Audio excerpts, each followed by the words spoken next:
नमस्कार। राजस्थान की तमाम फटाफट खबरों में आपका स्वागत है। राजस्थान की खबरों के लिए आपसे निवेदन कि यदि आपने हमारे चैनल को सब्सक्राइब नहीं किया है तो कृपया करके राजस्थान की खबरों के लिए आपके अपने चैनल को सब्सक्राइब करना ना भूलें। आप सब्सक्राइब करते हैं तो हमें हिम्मत होती है सही और सच्ची खबरें आप तक पहुंचाने की। तो क्या है आज की बड़ी खबर? जी हाँ, राजस्थान में भी धर्मांतरण को प्रमुख मान लिया गया है। जी हाँ, राजस्थान में अवैध धर्मांतरण रोकने के लिए सरकार विधेयक लाएगी। सीएम भजनलाल शर्मा की अध्यक्षता में शनिवार को ही कैबिनेट बैठक में the Rajasthan prohibition of unlawful conversion of religion bill 2024 के प्रस्ताव को मंजूरी दी गई है।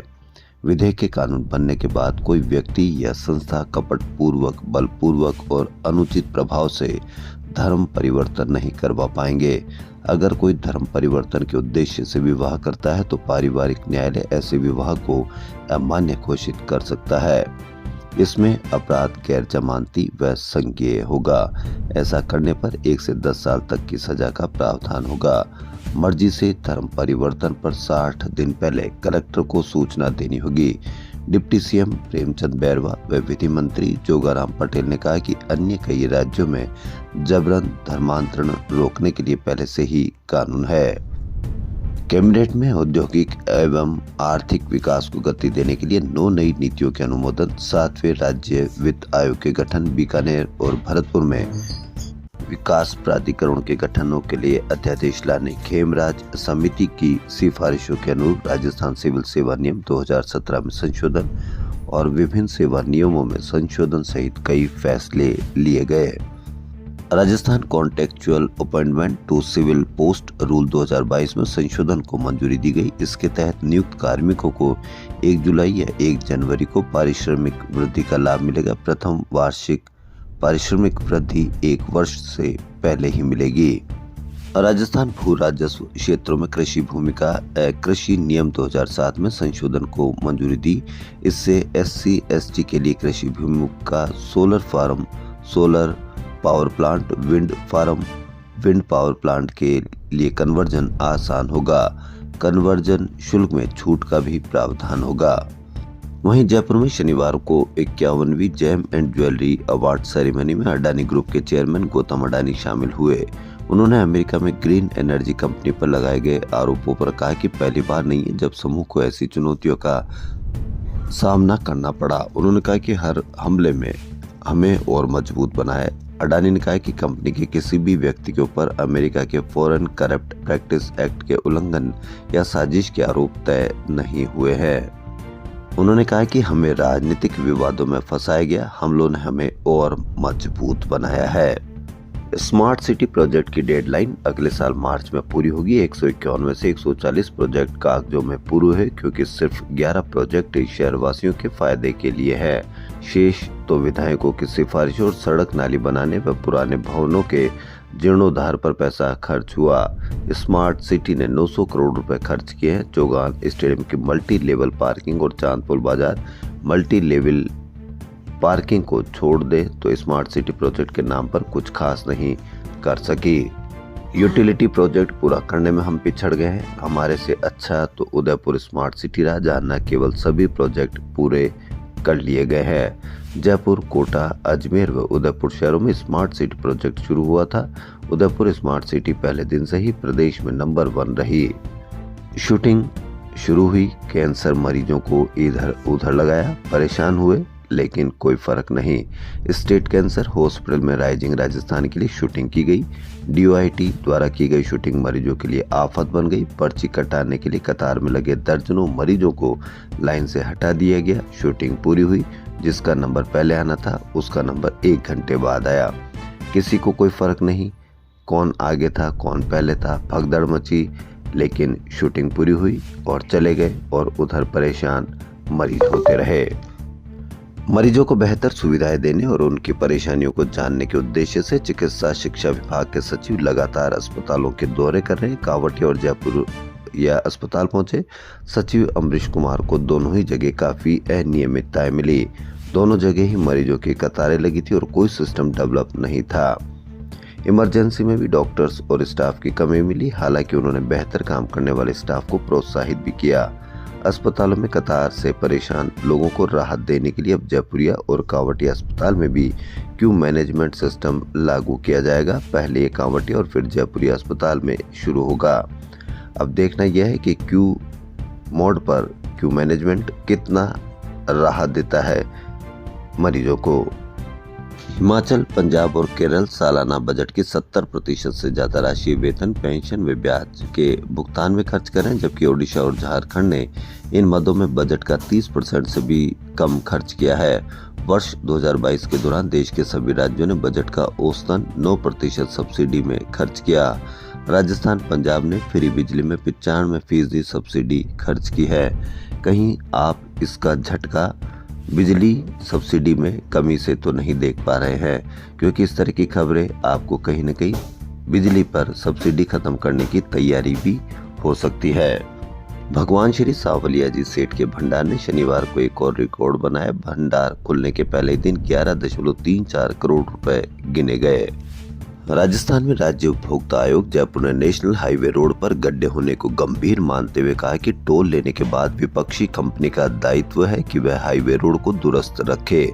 वहीं आयोग ने NHAI की अपील खारिज करते हुए जिला उपभोक्ता आयोग के 8 अप्रैल 2022 के उस फैसले को बरकरार रखा, जिसमें विपक्षी पर 32,500 रुपए हर्जाना लगाते हुए वाहन मरम्मत राशि 9,450 रुपए ब्याज सहित परिवादी को देने के लिए कहा था। आयोग के न्यायिक सदस्य अतुल कुमार चटर्जी व SK जैन ने यह आदेश NHAI की अपील पर दिया। यानी टोल के बाद रोड दुरुस्त रखने का दायित्व NHAI का है। यानी आप भी कहीं अगर टोल देने के बाद आपको रोड कहीं खराब मिले या कहीं गड्ढे मिले तो आप जरूर इसकी शिकायत करें, क्योंकि इसका दायित्व NHAI का है। लेकिन आप न तो शिकायत कर सकते हैं न शिकायत करते हैं, क्योंकि आपकी आदत ऐसी हो चुकी है कि आप गड्ढे देखेंगे फिर भी आप टोल देने के बाद भी, गड्ढों के बाद भी आप कोई शिकायत दर्ज नहीं करा पाएंगे, क्योंकि आपकी मानसिकता ही इस तरह से कर दी गई कि आप होता है ऐसा, इस बात में ही आप विश्वास कर लेते हैं। जयपुर के मुहाना थाना इलाके में फर्जी थानेदार बनकर ऑनलाइन पार्सल चोरी के आरोपों में 3 लाख रुपए मांगने वाले आरोपी को हिरासत में लिया है। इस संबंध में मदरामपुरा निवासी भोलू राम ने शनिवार को थाने में रिपोर्ट दी थी। पुलिस आरोपी से पूछताछ में जुटी है। पुलिस ने बताया कि खुद को थानेदार बताने वाले पवन को हिरासत में लेकर पूछताछ की जा रही है। पीड़ित भोलू राम उसका दोस्त नरेंद्र मुहाना में ऑनलाइन पार्सल बुकिंग का काम करते हैं। शनिवार को नरेंद्र के यहाँ किराए पर रहने वाले हनुमान नाम के व्यक्ति ने दोनों को फोन कर अपने पास बुलाया। वहां पहुंचने पर दोनों से पवन कुमार नाम का व्यक्ति मिला। वह सिविल वर्दी में था और खुद को मुहाना थाने में SI पदस्थापित होना बताया। उस व्यक्ति ने दोनों के खिलाफ पार्सल के जरिए धोखाधड़ी और माल चोरी का मुहाना थाने में मामला दर्ज होना बताया। इसके बाद मामले का निस्तारण करने के लिए 3 लाख रुपए मांगे। शक होने पर पीड़ित ने मुहाना थाने पर संपर्क किया। इस पर मुहाना थाना पुलिस मौके पर पहुंची। यानी आप भी इस तरह से समझदारी करके फर्जी थानेदार को आप पकड़वा सकते हैं। तो आपके पास भी कोई यदि फोन आए तो इस तरह का आप अपनी बुद्धि का इस्तेमाल करें और असली नकली की पहचान अवश्य करें। हाईकोर्ट ने GNM भर्ती 2013 में अदालती आदेश का पालन नहीं करने से जुड़े मामले में चिकित्सा विभाग की ओर से पैरवी के लिए किसी के उपस्थित नहीं होने पर चिकित्सा व स्वास्थ्य निदेशक को 25,000 रुपए के जमानती वारंट से तलब किया है। सफाई कर्मचारी भर्ती में अनुभव प्रमाण पत्र के विरोध में वाल्मीकि समाज लामबंद हो गया है। समाज ने घाट गेट पर रविवार को महापंचायत रखी है। इसमें वाल्मीकि समाज के लोग अनुभव प्रमाण पत्र की अनिवार्यता खत्म नहीं करने पर राजस्थान भर में हड़ताल पर जाने का ऐलान कर सकते हैं। महापंचायत वाल्मीकि समाज के नेता एवं राज्य सफाई कर्मचारी आयोग के उपाध्यक्ष दीपक डंडोरिया के नेतृत्व में घाट गेट स्थित भागचंद उमरवाल पार्क में सुबह 11 बजे मीटिंग रखी। इसमें राजस्थान भर के वाल्मीकि समाज के लोग शामिल होंगे। डंडोरिया ने बताया कि वाल्मीकि समाज ने अनुभव प्रमाण पत्र की अनिवार्यता खत्म करने की मांग की थी, जो सरकार ने पूरा नहीं किया। समाज को मजबूरन आंदोलन करना पड़ रहा है। मदरसा जामिया तैयबा मेमोरियल स्कूल नाहरिका नाका जयपुर की ओर से शनिवार को साइंस पार्क शास्त्री नगर के ऑडिटोरियम में तालीमी कॉन्फ्रेंस का आयोजन किया गया। कार्यक्रम के मुख्य अतिथि रिटायर्ड आईएएस अशफाक हुसैन थे। मुख्य अतिथि ने मुस्लिम समाज के बच्चे बच्चियों को उच्च शिक्षा हासिल करने एवं इनके अभिभावकों के साथ समाज के लोगों को शिक्षा के प्रति जागरूक रहने की बात कही। कॉन्फ्रेंस की अध्यक्षता सैयद अनवर शाह ने की। टोंक रोड स्थित तरुछाया नगर पार्क में शनिवार को स्कूली बच्चों ने नुक्कड़ नाटक के जरिए स्वच्छता का संदेश दिया। कार्यक्रम का आयोजन ग्रेटर मेयर सौम्य गुर्जर के नेतृत्व में विकास समिति व फिनिलू टीम की ओर से किया गया। राजस्थान में पूरे स्वास्थ्य तंत्र ने 8 करोड़ जनता को उलझा के रखा हुआ है। कुछ अफसर अभी गहलोत सरकार की योजनाएं चला रहे हैं, कुछ भाजपा की योजनाओं से इलाज के आदेश कर रहे हैं। 4 योजनाओं का इस समय विभाग प्रचार कर रहा है। विभाग कभी मां यानी मुख्यमंत्री आयुष्मान आरोग्य योजना के नित्य नए नियम जारी कर रहा है, कभी मुख्यमंत्री निःशुल्क दवा योजना में 390 नई दवाएं शामिल करने का प्लान बना रहा है। तीसरी तरफ मंत्री और सीएम से कहलाया जाता है कि आयुष्मान भारत योजना में भी 5 लाख रुपए तक का फ्री इलाज किया जाता है। पूर्व एसीएस ने आदेश कर आयुष्मान भारत योजना के लाखों लोगों के कार्ड भी बनवा दिए। अब नई हील इन राजस्थान पॉलिसी लाई जा रही है। आखिर 8 करोड़ जनता कंफ्यूज है कि इलाज के लिए सरकार की योजना कौन सी है।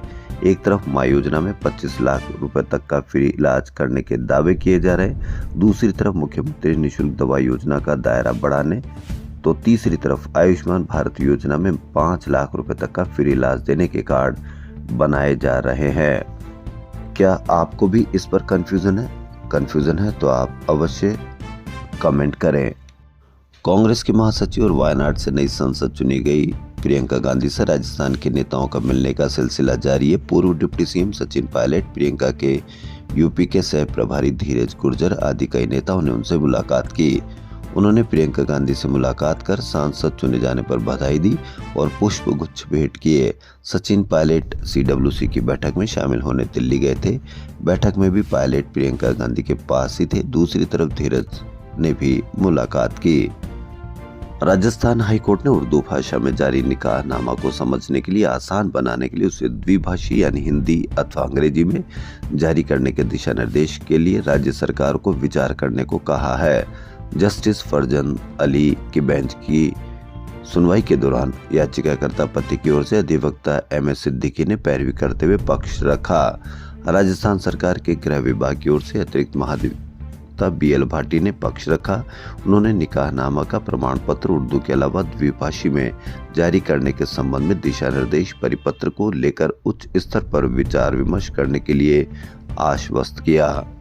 गुलाबी नगरी एक बार फिर से जयपुर रंग महोत्सव का गवाह बनने जा रही है। ये 5 दिवसीय महोत्सव 11 दिसंबर से जवाहर कला केंद्र में आयोजित होगा। इसमें रंगकर्म, कला, संस्कृति, साहित्य एवं संगीत का समागम देखने को मिलेगा। वहीं ठाकुर अनूप सिंह की फिल्म अपनी मूवी संभाजी के प्रमोशन के लिए शनिवार को जयपुर आए। इस दौरान उन्होंने महाराणा प्रताप ऑडिटोरियम में ही रितेश्वर महाराज से आशीर्वाद लिया। विद्यार्थियों का स्कूल आईडी कार्ड केवल पहचान का जरिया, लेकिन अब विद्यार्थियों को यूनिक डिजिटल आईडी कार्ड दिए जाएंगे। नेशनल एजुकेशन पॉलिसी 2020 के तहत सेंट्रल एजुकेशन डिपार्टमेंट सभी स्कूली विद्यार्थियों को ऑटोमेटेड परमानेंट एकेडमिक रजिस्ट्री अपार आईडी कार्ड देगा। अपार कार्ड में स्टूडेंट के कक्षा 1 से 12वीं तक के सभी एकेडमिक रिकॉर्ड दर्ज किए जाएंगे। इसमें विद्यार्थियों की marksheet, character certificate, school transfer certificate और अन्य एकेडमिक क्वालिफिकेशन, को करिकुलर एक्टिविटीज से जुड़े सभी प्रमाण पत्र और उनकी उपलब्धियों के ट्रैक रिकॉर्ड रजिस्टर किए जाएंगे। यह card one nation one student के तौर पर जाना जाएगा। वहीं जयपुर में एक निजी कार्यक्रम में शामिल होने जयपुर में एक्टर कार्तिक आर्यन भी जयपुर आए। गुलाबी ठंड के बीच शनिवार को संगीत प्रेमी अल्बर्ट हॉल म्यूजियम जयपुर के परिसर में राजस्थान की लोक संस्कृति और गीतों की खनक सुनने पहुंचे। कल्चरल डायरीज के तहत कार्यक्रम की शुरुआत प्राचीन वाद्य यंत्र रावण हत्ता की मधुर धुनों से हुई। आमेर के प्रसिद्ध लोक कलाकार रूपाराम और उनके साथियों ने यह प्रस्तुति दी। एक तरफ रावण हत्ता और दूसरी तरफ इंडी फोक बैंड युगन ने दी मुसाफिरों की बड़ी शानदार प्रस्तुति। खेलों से नवीन प्रतिभाएं उभर कर सामने आती और इसी उद्देश्य को ध्यान में रखते हुए सिडलिंग मॉडर्न एवं स्कूल की ओर से 27वें स्पोर्ट्स फिएस्टा का आयोजन किया गया। जयपुर नेशनल यूनिवर्सिटीज के इंडोर स्पोर्ट्स कॉम्प्लेक्स में मैक्सिमम थीम पर आयोजित कार्यक्रम के मुख्य आकर्षण कक्षा 8 से 11 तक के स्टूडेंट को 100, 200, 400 मीटर फ्लैट रेस व रिले रेस में प्रदर्शन रहा। राजस्थान यूनिवर्सिटीज के स्पोर्ट्स ग्राउंड पर आयोजित 3 दिवसीय एथलेटिक्स प्रतियोगिता के अंतिम दिन कई प्रतियोगिताएं हुई। यहाँ 400 मीटर दौड़, ऊंची कूद, 1600 मीटर दौड़, हैमर थ्रो, 4400 मीटर रिले, कई दौड़ और कई इवेंट्स किए गए। इंटर कॉलेज इवेंट में सुबोध कॉलेज विजेता रहा और वहीं कस्तूरी देवी उप विजेता रही। राजस्थान की खबरों फिलहाल इतना ही। यदि आपको राजस्थान की खबरें पसंद आ रही तो आपके अपने चैनल को सब्सक्राइब करना ना भूलें। धन्यवाद।